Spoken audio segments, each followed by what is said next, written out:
Workplace Drug and Alcohol Testing, brought to you by 4.0 School Services 2025. Our drivers are part of a testing consortium managed by Trust in Us Medical Services. A consortium is a group of drivers from different, unrelated companies who are combined into one larger pool. This shared pool helps ensure compliance with DOT-mandated drug and alcohol testing requirements by meeting federal testing standards across all its members. Let's dive into testing. The entire process is designed to prevent tampering, not just by the driver, but also to protect the driver from being accused unfairly. Everyone follows the same federal rules to ensure fairness and accuracy. Your supervisor never handles your sample. Instead, trained collectors and certified laboratories follow strict federal procedures every step of the way.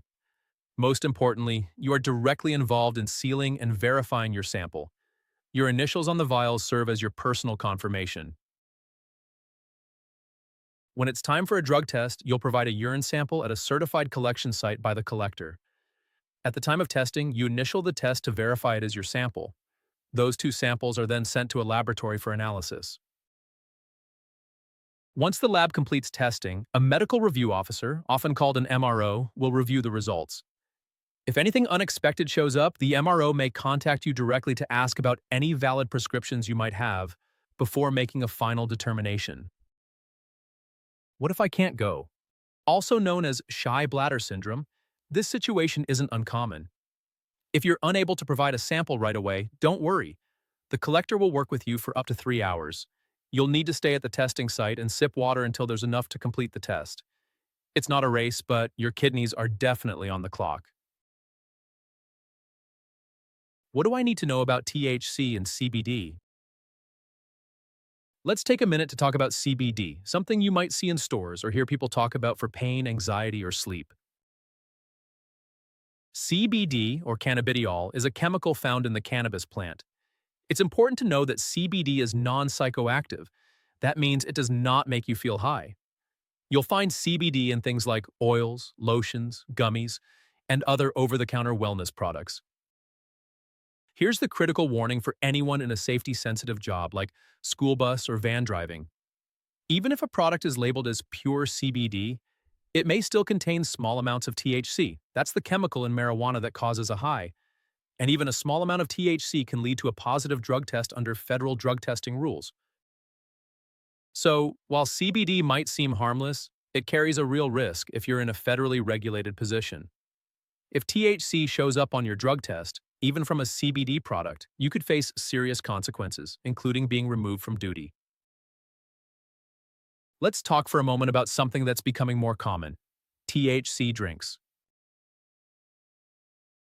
You might be at a barbecue, a party, or just hanging out with friends and someone says, "Hey, want to try this? It's just a cannabis soda. It's legal here." Here's the thing. Even though THC products might be legal in your state, they are still banned under federal law for safety-sensitive jobs like school bus or van driving. It can be easy in social settings to feel relaxed or to go along with the group, but even one THC drink can lead to a positive drug test. That could mean being immediately removed from duty and serious consequences for your job. And sometimes people don't even realize what they're being offered.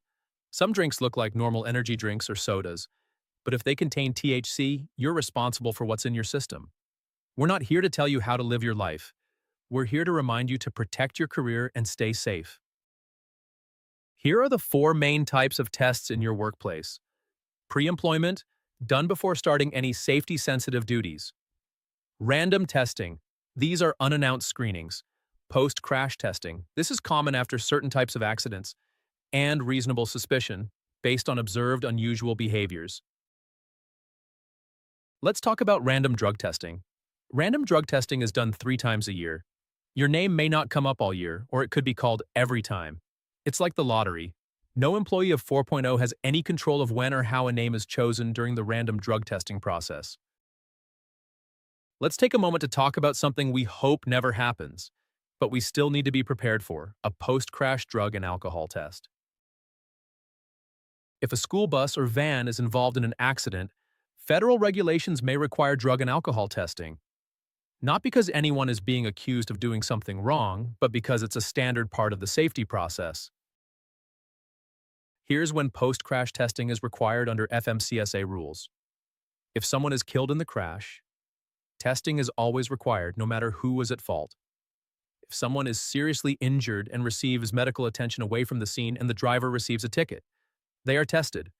If any vehicle, including the bus, has to be towed away and the driver receives a citation or ticket, testing is required. If one of those situations happens, the driver must take an alcohol test within 8 hours from the time of the crash, and drug testing must be completed within 32 hours of the crash. Abstain from any alcohol during that time. Even if you don't receive a citation, our 4.0 drug and alcohol policies still allow us to send you for a post-accident test.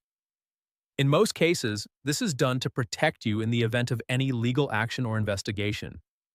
Your manager will review the details of the accident and determine whether testing is required based on the policy. If a manager, mechanic, or dispatcher that has had reasonable suspicion training notices that someone is acting in a way that suggests they might be under the influence of drugs or alcohol, they can require that person to take a drug or alcohol test. It's not random, and it's not based on gossip. The observer has to clearly document what they saw and explain why it raised concern. This is called reasonable suspicion. The main goal isn't to punish someone, it's to protect everyone's safety. Confidentiality and your privacy are important. They will ask you into an office or a private area and explain what they have observed and why they feel you need to be tested. The decision must be based on their direct observation. Removal from any safety-sensitive position. A safety-sensitive position is one in which job performance can affect the safety of themselves, students, and others on the roadways. This is not limited to only drivers, but includes all 4.0 employees such as managers, mechanics, and bus aides or paras. What happens if you test positive? If you test positive, federal regulations require that you be evaluated by a substance abuse professional before you can return to any safety-sensitive duties.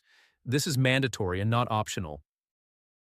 You will be responsible for the cost of the SAP process, which includes a professional evaluation, education and/or treatment, if recommended, and a return-to-duty plan, including follow-up testing.